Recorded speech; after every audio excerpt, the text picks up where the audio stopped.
So, hello everyone. I decided to do a little bit of a different video today, and I had a random idea because I was watching the old school 21 Jump Street, and kind of had a reawakening of thinking, which celebrities would I want to meet in my life?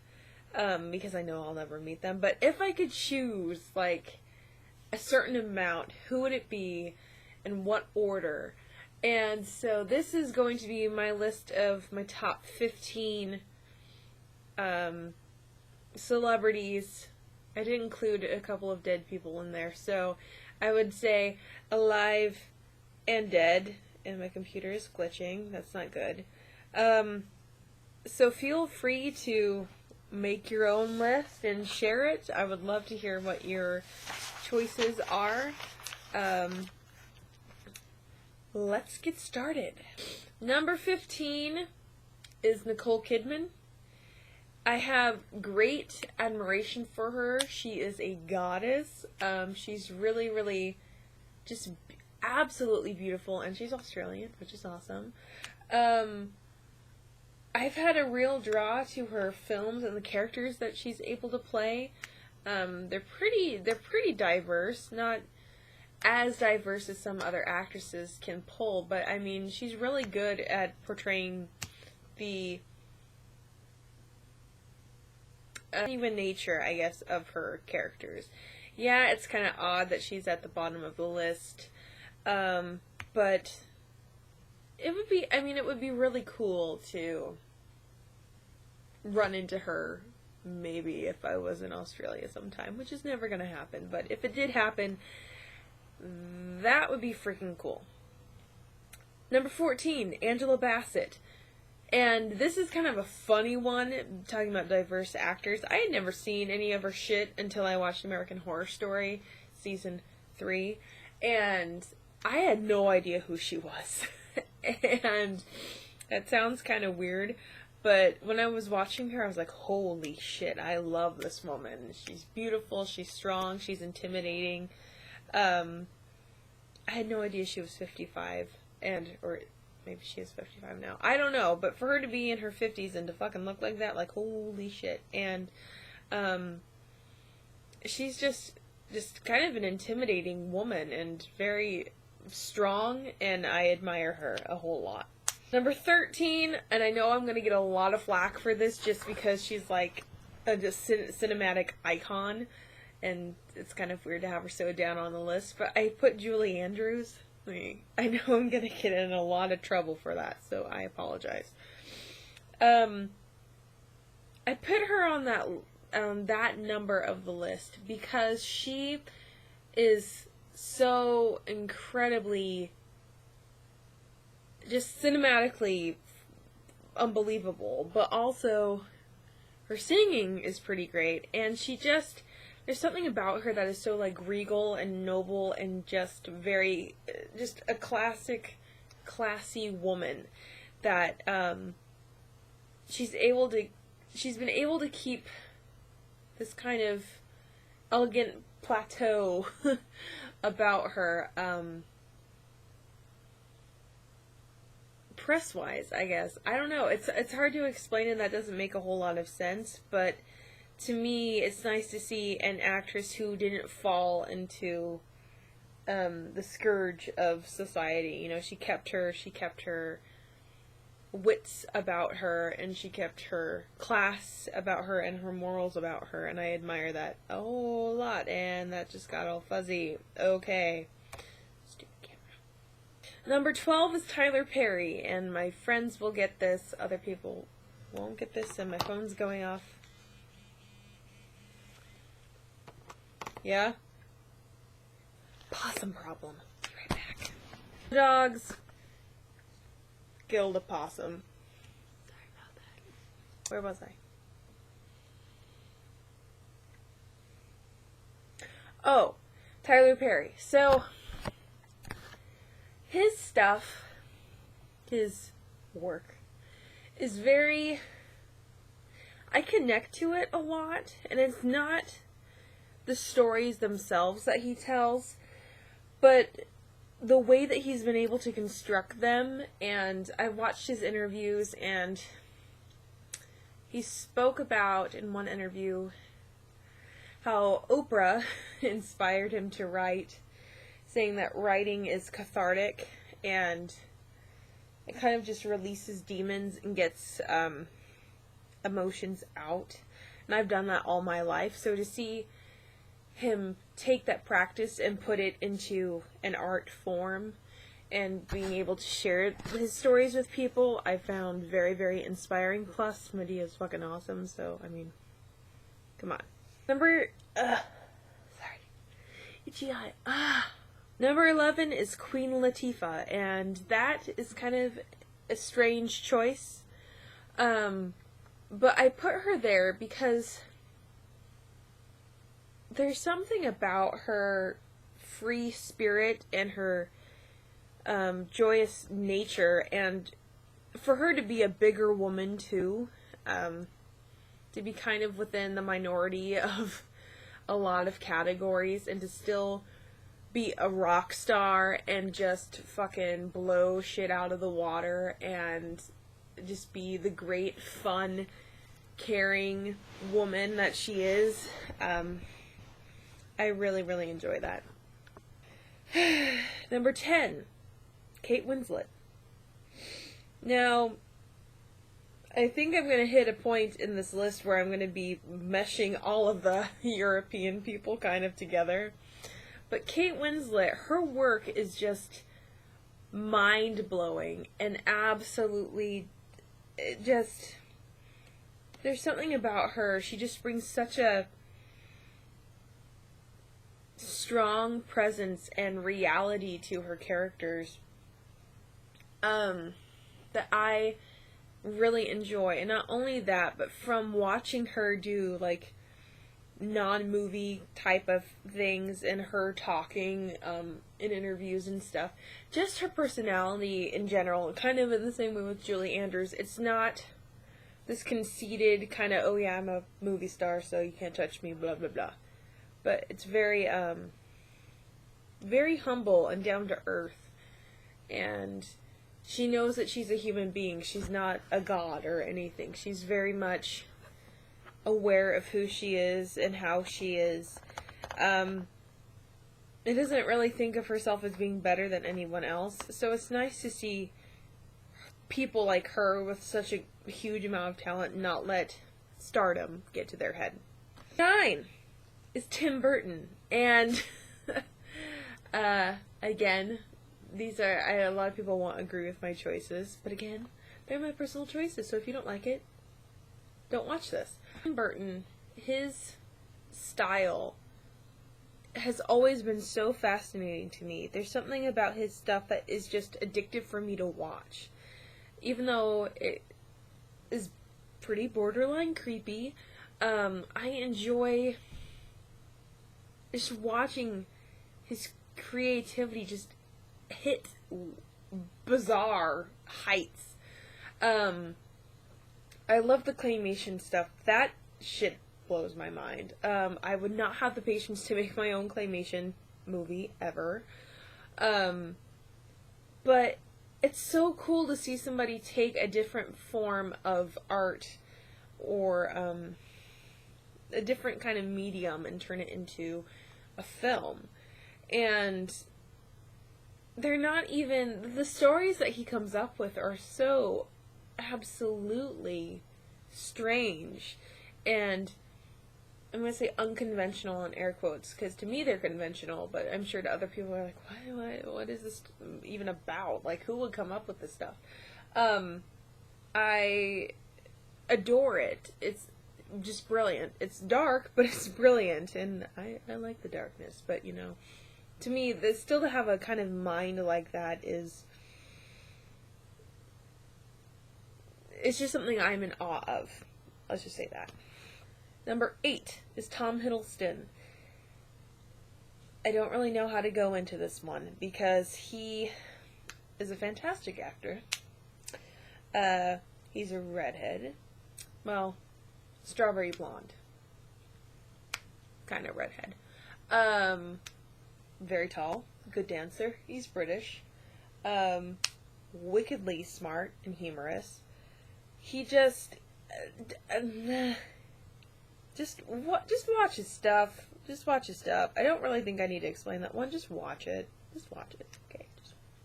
Number 7 is Ewan McGregor. And he came into my life, how many years ago was that? It was in high school.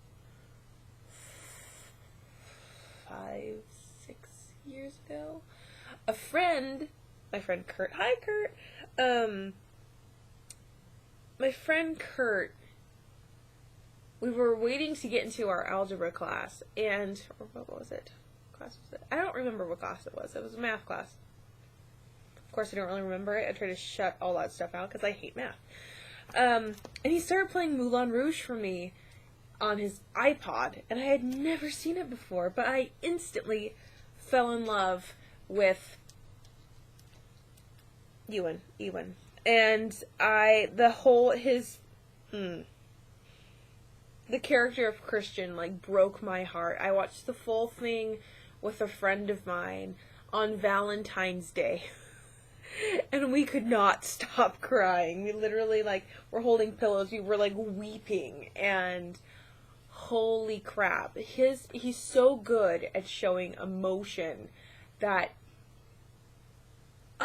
like, I wonder how far does he have to go emotionally inside of himself to pull that stuff out for a character. I mean, if you guys saw him in I Love You, Philip Morris, his crying is, like, on point. He's just, and he's, aside from him being a fantastic actor, Mr. Obi-Wan, he's hilarious. He's absolutely hilarious. I think it's, what does Craig Ferguson say? A Scottish vortex of charm. It's a Scottish thing. And he's just a really cool guy. I mean, he goes on road trips on his motorbike. He made, like, what am I thinking of? The bike, and then the cab. I want to say the cab. For his dog. And, I mean, he talks about haggis on shows and stuff. Like, he's just cool. He's just really fucking cool. And I'd love to hang out with him. Number 6, speaking of Craig Ferguson, it's Craig Ferguson. And he is just hilarious. I have to have a really funny guy on this list. And again, with the Scottish vortex of charm, he's charming. He has a really ridiculous, funny side that I love watching his show, and he just would crack me up because it was just really random shit that he'd pull, and it would totally take me by surprise, and I would spend hours just laughing at his stuff. So, thank you, Alexis, for bringing me to him. At the same time, when he gets really serious, though, you can see that he breaks away from his, like, stand-up comedic TV host kind of a persona, and he's really a real person. If he's talking about something really serious, he just drops all of that and is talking to people as just another person, and he uses his kind of status in the media to bring attention to certain things, because he knows that people will listen, but at the same time he's also aware that he's just another person, and that you know, people should treat people right, and he's a really good advocate for that. 5 is Florence Welch. Welch? Not really sure how to pronounce her last name. I think it's Welch, because that's how it's spelled, but it could be Welsh. I don't know. Oh, Florence. Holy shit. I don't even know how to talk about her, because if you listen to her music, there's not really much left to say. Not really. I was surprised by watching her interviews that she is so kind of timid I think is what I want to say, timid and kind of shy and a bit introverted, when you would think that with her voice being such a freaking, I mean, it goes out into the universe. I mean, after she's done singing, it's still floating around in the air, and it will just float around in the stratosphere for centuries. That's the power of her voice. You would expect that somebody with these massive, crazy lungs to have this kind of, like, really loud, expressive, I guess expressive is not the right word, loud, extroverted personality, and I was surprised to see that she's not like that at all. I'm astounded by, is just, I don't even know. There's so much I'm astounded by. Just her mere talent is so groundbreaking. Her voice is not even human. Like, Number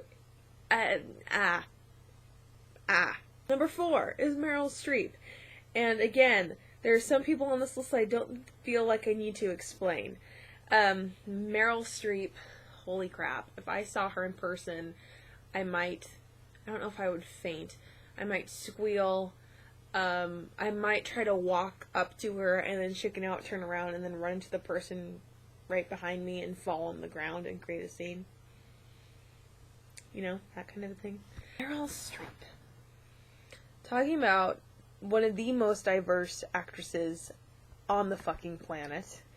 And to get in the game so late in her life is super cool, and it just proves to people and proves to me that it's never too late to do what you want to do. If yourself to get there. And she's just, I don't know. Bow down. She's just, nah. You know, if you watch her stuff, then you know. You know what I'm saying? Okay. Number 3 is Charlie Chaplin.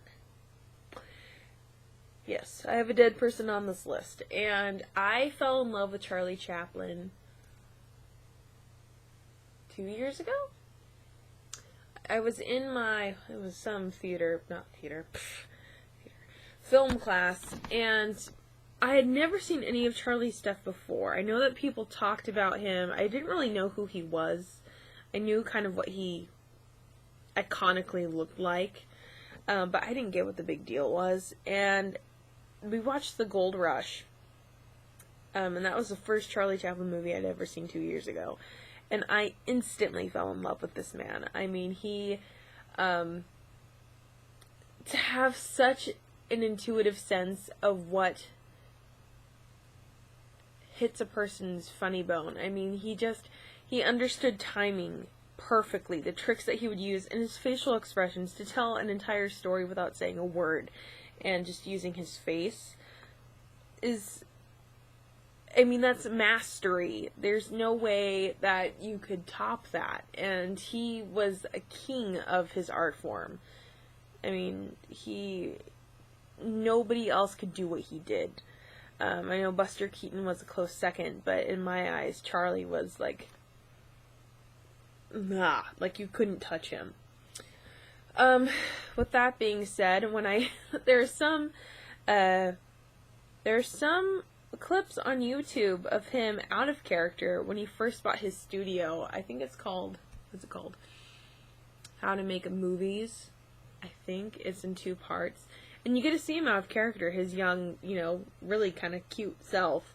And about how he ran his studio and stuff. Of course, it's really humorous. He made it that way because he was filming it. But it's really cool to see stuff like that, and to see the beginning of cinema, and just how tricks were starting to be used. And I don't know, for that time, watching him, his just outrageous sense of humor and the Tramp character in itself, just the humanity of that character. I don't really know if Charlie was like that himself, but he understood how people would react to a character like that. He understood essential emotions and what would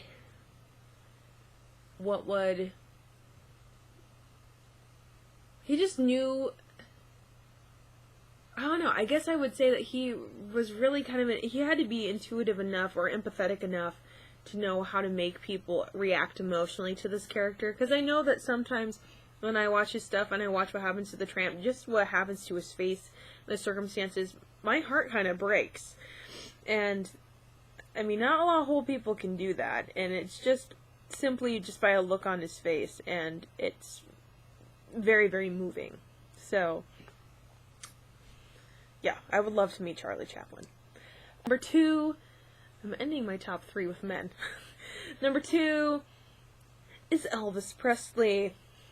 And if anybody dislikes that choice, they can just not watch this video.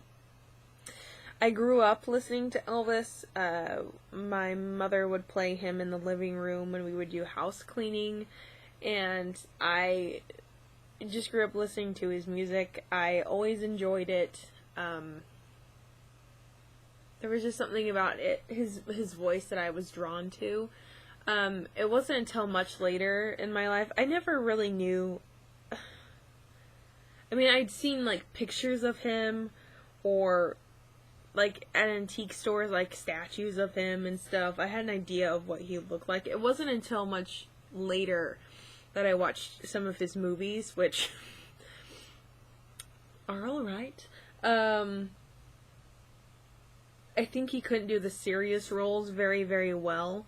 But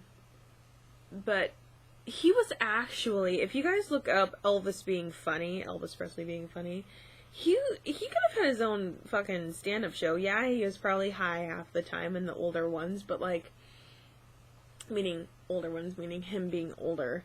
But, I mean, he was actually really funny, and would just make random noises and impromptu performances and stuff, and things that I was not expecting him to be. I thought he was kind of very strictly a showman, and for me to see that really human, kind of carefree, giddy, childish side, I